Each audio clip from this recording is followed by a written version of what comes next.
ఇక తమిళనాడు పాలిటిక్స్ మీద ఒకసారి దృష్టి సారిద్దాం. తమిళనాడు సీఎం విజయ్ తొలి బడ్జెట్ లో వరాలు ప్రకటించారు.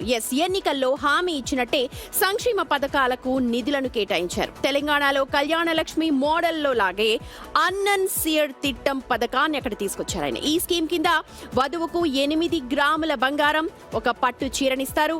ఈ ఏడాది ఈ పథకం కోసం దాదాపు 812 కోట్లను కేటాయించారు. ఇక 300 కోట్లతో స్టూడెంట్స్ కు ఫ్రీ ల్యాప్టాప్ స్కీమ్ కూడా అనౌన్స్ చేశారు. మా అసోసియేట్ ఎడిటర్ రాజేష్ జాయిన్ అవుతున్నారు. రాజేష్, ఒక్కసారిగా ఇవాళ బడ్జెట్ పెట్టేశారు మన సీఎం, తమిళనాడు సీఎం. దీన్ని ఎలా చూడాలి? అలాగే ఆయన ఇచ్చిన హామీలన్నిటి కూడా నెరవేరుస్తున్నారు అనుకోవచ్చా ఇప్పుడు ఈ హామీతో? సీఎం విజయ్ కొత్తగా సీఎం అయ్యారు. ఫస్ట్ టైం సీఎం అయిన తర్వాత ఇవాళ మొదటిసారి రాష్ట్ర బడ్జెట్ని ప్రవేశపెట్టారు ఆర్థిక మంత్రి ఎన్ మీరీ విల్సన్. సో దీనికి సంబంధించి చాలా వరకు ఎన్నికల్లో హామీలు ఇచ్చారు. ఆ హామీలన్నీ మేజర్ హామీలు అయితే దాదాపుగా నెరవేరుస్తున్నట్టుగా మనకు కనబడుతోంది బడ్జెట్లో.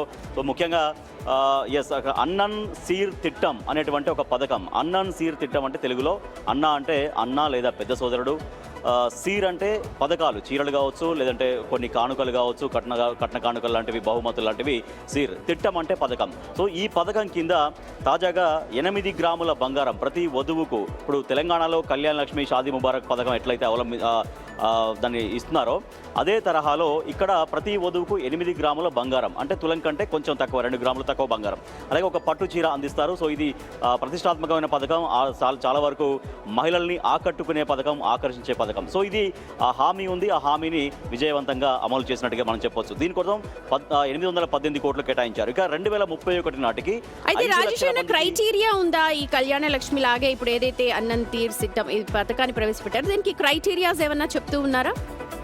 అంటే పెళ్లి చేసుకున్నటువంటి వధువు, అంటే సర్టన్ వయసు వచ్చిన తర్వాత పెళ్లి చేస్తున్నటువంటి వయసు, అంటే 18 సంవత్సరాలు దాటిన తర్వాతనే కదా పెళ్లి జరిగేది చట్టం ప్రకారం. సో కాబట్టి ఆ సమయానికి 18 సంవత్సరాలు నిండి ఉండాలి. పెళ్లి చేసేటువంటి సమయానికి 18 సంవత్సరాలు నిండి ఉంటే ఈ పథకానికి అర్హులు. అది కూడా సో అంటే అన్ని వర్గాల వాళ్ళు అర్హులు అవుతారు. అంటే 18 ఏళ్ళు నిండినట్టయితే ఖచ్చితంగా చూపించాల్సి వస్తుంది. దానికి సంబంధించినటువంటి ఆ ధృవీకరణ పత్రాలు అవన్నీ కూడా చూపిస్తే ఈ పథకానికి అర్హులు. తర్వాత దశల వారీగా ట్రైనింగ్ స్కీమ్, చాలామంది అన్ఎంప్లాయిడ్ యూత్ ఉంటారు. వాళ్ళకి స్కిల్ డెవలప్మెంట్ సెంటర్లు ఏర్పాటు చేయడం చాలా వరకు అవసరం. ఎందుకంటే ఒక రంగంలో నైపుణ్యం సాధిస్తేనే జీవితంలో ఎదగడానికి అవకాశం ఉంటుంది. కాబట్టి రాబోయే రోజుల్లో క్రమక్రమంగా training centres, skill training centres ఏర్పాటు చేయబోతున్నారు. తర్వాత 2000 కోట్లతో విద్యార్థులకు ఉచితంగా ల్యాప్టాప్స్ అందించేందుకు కూడా వెటరీ ల్యాప్టాప్ స్కీమ్ కూడా బడ్జెట్లో ప్రవేశపెట్టారు. సో దీనికోసం కూడా బడ్జెట్ కేటాయించారు, 2000 కోట్లు కేటాయించారు.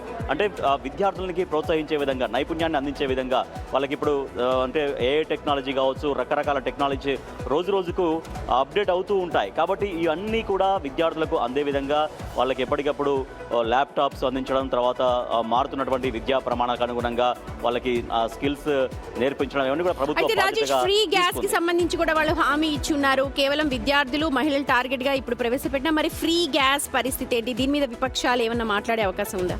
ఫ్రీ గ్యాస్ కూడా కుటుంబ పెద్దగా ఉన్నటువంటి ప్రతి మహిళకి 2500 రూపాయల చొప్పున డబ్బులు ఇస్తామని చెప్పారు. అదొక హామీ. అది మాత్రం దాని గురించి దీనిలో ప్రస్తావన లేదు. తర్వాత ఏడాదికి ఉచితంగా 6 గ్యాస్ సిలిండర్లు ఇస్తామని చెప్పారు. అది కూడా ఒక ముఖ్యమైన హామీ. దానికి సంబంధించి కూడా ఎటువంటి కేటాయింపులు మాత్రం దీంట్లో జరగలేదు. అంటే ఎన్నికల హామీలు దాదాపుగా ఎట్లా అమలవుతున్నాయి, ఎట్లా గ్రౌండ్ అవుతున్నాయి అనేది చూస్తే కనుక ఇవి ముఖ్యమైనటువంటి హామీలు. యాక్చువల్గా గ్యాస్ సిలిండర్ అనేది దాని గురించి మాట్లాడకపోవడం, దాని గురించి ఏమీ చెప్పకపోవడం మాత్రం ఖచ్చితంగా విమర్శలకు దారితీసే అవకాశం ఉంది. Right Rajesh, thank you so much. మొత్తానికి తమిళనాడులో తొలి బడ్జెట్ నైతే ప్రవేశపెట్టారు సీఎం విజయ్. ఎందుకంటే మహిళలకు, విద్యార్థులకు ఇందులో పెద్దపీట వేస్తున్నారు. ప్రతి వధువుకి 8 గ్రాములు, అంటే తులంకి తక్కువగా అన్నట్టు మా ప్రతినిధి చెప్పినట్టుగా 8 గ్రాముల బంగారం, అలాగే ఒక పట్టు చీరని ఇస్తున్నారు. విద్యార్థులందరికీ కూడా ల్యాప్టాప్లను కూడా ఇస్తున్నారు. అలాగే ఇంకొక హామీ ఉంది, ఫ్రీ గ్యాస్. మరి దానిపైన ఏం మాట్లాడలేదు. చూడాలి మరి విపక్షాల నుంచి ఎలాంటి స్పందన వస్తుంది.